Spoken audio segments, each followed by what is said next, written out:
एक तवील और दिलकश दास्तान जो कई नस्लों से कही जाती जा रही है, वो है सस्सी पुन्नू की मोहब्बत और वफा की दास्तान।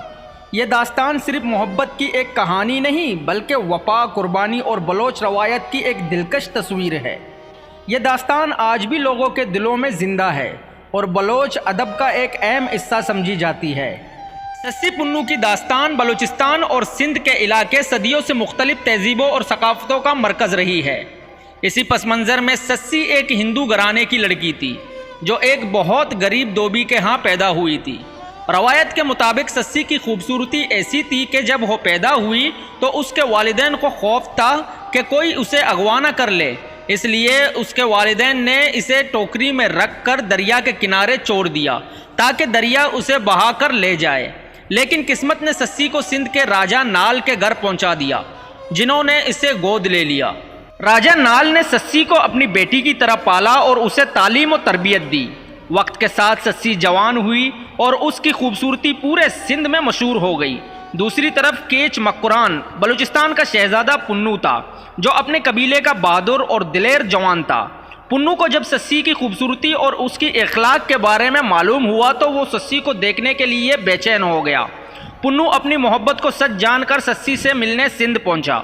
पुन्नू ने सस्सी को पहली नज़र में ही पसंद कर लिया और सस्सी भी पुन्नू की बहादुरी और शख्सियत से मुतासिर हो गई। दोनों की मोहब्बत वक्त के साथ गहरी होती गई और उन्होंने एक दूसरे के साथ ज़िंदगी गुजारने का फैसला कर लिया। सस्सी और पुन्नू की मोहब्बत की कहानी में कई मुश्किलात आए। पुन्नू के भाइयों को ये रिश्ता पसंद नहीं आया क्योंकि वो नहीं चाहते थे कि इनका भाई एक गरीब धोबी की बेटी से शादी करे। पुन्नू ने इनकी मुखालिफत की परवाह नहीं की और सस्सी से शादी करने का अज़्म कर लिया। पुन्नू के भाइयों ने एक चाल चली और उसे धोखे से नशा पिलाकर बेहोश कर दिया। उसके बाद वो उसे ऊंट पर बिठाकर अपने इलाके केच मकुरान ले गए। जब सस्सी को पुन्नू की गुमशुदगी का पता चला तो वो शिद्दत गम में मुब्तला हो गई। उसने अपनी महबूब की तलाश में बलूचिस्तान के गर्म और खुश्क सहरा का सफ़र शुरू कर दिया। सस्सी बगैर किसी मदद और सहूलत के सहरा में निकल गई, जहाँ का मौसम सख्त और बेरहम था। रास्ते में इसे कई मुश्किलात का सामना करना पड़ा, मगर उसकी मोहब्बत की शिद्दत और पुन्नू की वफा का यकीन इसे हर मुश्किल से लड़ने का हौसला देता रहा। सस्सी हर गाँव और बस्ती में पुन्नू का पता पूछती रही, मगर उसे कोई सुराग ना मिला। वो तक हारी धूप में चलती और भूख प्यास से निडाल होती हुई मगर अपनी मोहब्बत की तलाश में आगे बढ़ती रही। उसकी मोहब्बत में इतनी ताकत थी कि वो सहरा की सख्त गर्मी और मुश्किलात को बर्दाश्त करती रही। आखिरकार जब सस्सी का जिस्म सहरा की शिद्दत बर्दाश्त न कर सका तो वो बेहोश होकर ज़मीन पर गिर पड़ी।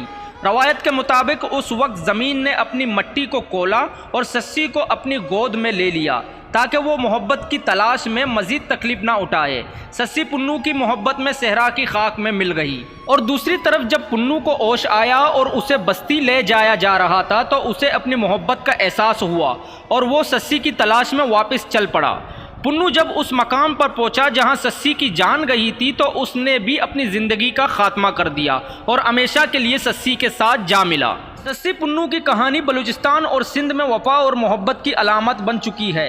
यह दास्तान इस बात की अक्कासी करती है कि मोहब्बत में मुश्किलात और रुकावटें कितनी भी हो, सच्ची मोहब्बत कभी शिकस्त नहीं खाती। सस्सी ने अपनी मोहब्बत की खातिर जान कुर्बान कर दी और पुन्नू ने भी अपनी ज़िंदगी को अपनी महबूब के बगैर बेमाना समझा।